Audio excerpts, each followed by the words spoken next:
que é som sintetizado?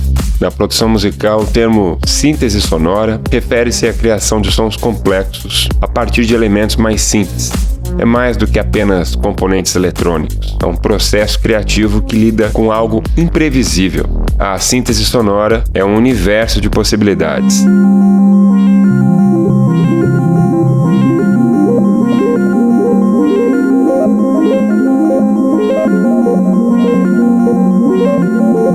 Na natureza, o som pode ser descrito como vibrações que se propagam pelo ar, água ou sólidos. Tudo possui vibração. Mas alguma coisa precisa criar essas vibrações, como por exemplo a corda de um violão. Quando a corda se move, cria padrões na forma das chamadas ondas senoidais. É possível vermos o mesmo padrão acontecer na água. E existem dois fundamentos relacionados ao som. A amplitude, que está relacionado com o volume, que é medido em decibel, onde quanto maior a amplitude, maior será o volume. Outro fundamento é a frequência, que representa a velocidade do som e, consequentemente, o pitch, ou tom. A frequência é medida em Hz. 1 Hz é igual a 1 ciclo por segundo, enquanto que 1 kHz ou 1000 Hz é igual a 1000 ciclos por segundo. Nós, seres humanos, ouvimos o alcance dinâmico que vai de 20 Hz a 20 kHz, ou 20.000 Hz.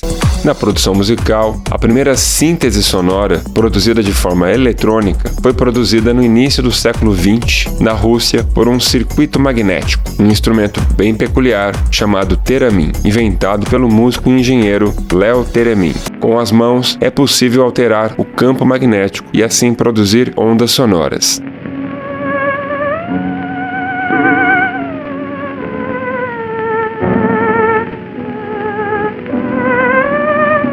O primeiro som sintetizado de maneira analógica foi criado pelo engenheiro eletrônico e músico norte-americano Robert Moog. Ele desenvolveu o Moog Synthesizer na década de 1960, que se tornou um dos primeiros sintetizadores amplamente utilizados na música. O Moog Synthesizer permitia aos músicos criar uma variedade de sons eletrônicos manipulando ondas sonoras, filtros e alguns outros parâmetros, utilizando a chamada síntese subtrativa, onde frequências específicas são subtraídas ou atenuadas do som original. Estes são alguns dos parâmetros do Moog que são utilizados até hoje.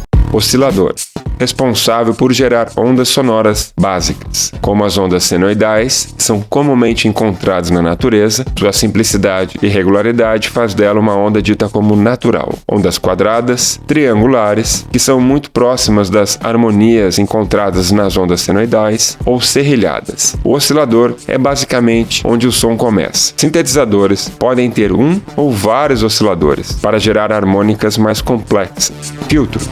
Eles alteram as características tonais do som, filtrando certas frequências, tais como o filtro LPF, Low Pass Filter, ou o filtro HPF, High Pass Filter, uma equalização utilizada para eliminar frequências graves ou agudas. O amplificador, que basicamente controla o volume do som, o LFO, ou Low Frequency Oscillator. Lembra que agora há pouco, no vídeo, eu comentei que nós seres humanos ouvimos as frequências que vão de 20 Hz a 20 kHz? Então, o Robert Moog teve uma brilhante ideia de utilizar as frequências graves abaixo de 20 Hz, aquelas que nós seres humanos não conseguimos ouvir, para modular as frequências que nós conseguimos ouvir. Essa foi uma sacada e tanto. O LFO pode ser utilizado de infinitas formas, em um controle de pitch ou vibrato, ou até mesmo em efeitos como o efeito de wobble bass, ou em uma infinidade de outras aplicações. Módulo ruído. Nesse contexto, o ruído é um sinal que contém uma ampla gama de frequências, meio que tudo misturado. Aqui entra uma curiosidade. Caso você não saiba, quando o assunto é frequência, existe uma relação entre som e imagem. A luz branca é a combinação de todas as cores, todas as frequências juntas. Daí o nome ruído branco. O ruído branco contém a mesma energia em todas as partes do espectro, muito utilizado nos sintetizadores e em algumas etapas da produção musical.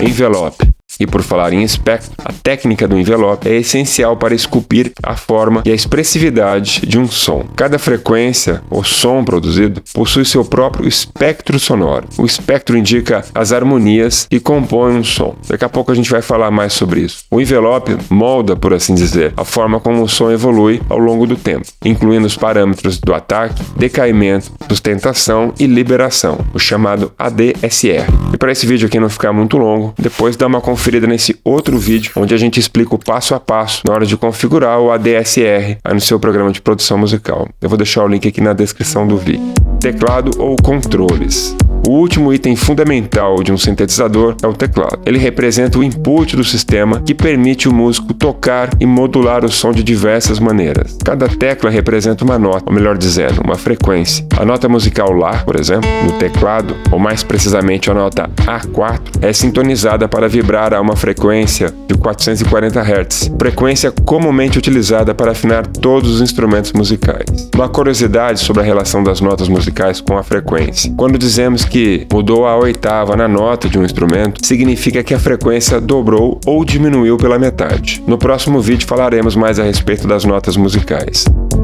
Harmônicas. As harmônicas são responsáveis por distinguir os sons dos instrumentos, ou seja, o timbre. É por isso que a nota Dó em um violino apresenta uma textura diferente da nota Dó em um piano, por exemplo. Embora ambos tenham a mesma frequência, a mesma nota musical, o mesmo tom, possuem timbres completamente distintos, dadas as diferenças estruturais dos instrumentos. No âmbito da síntese sonora, quanto mais complexa for a modulação, maior será o número de harmônicas.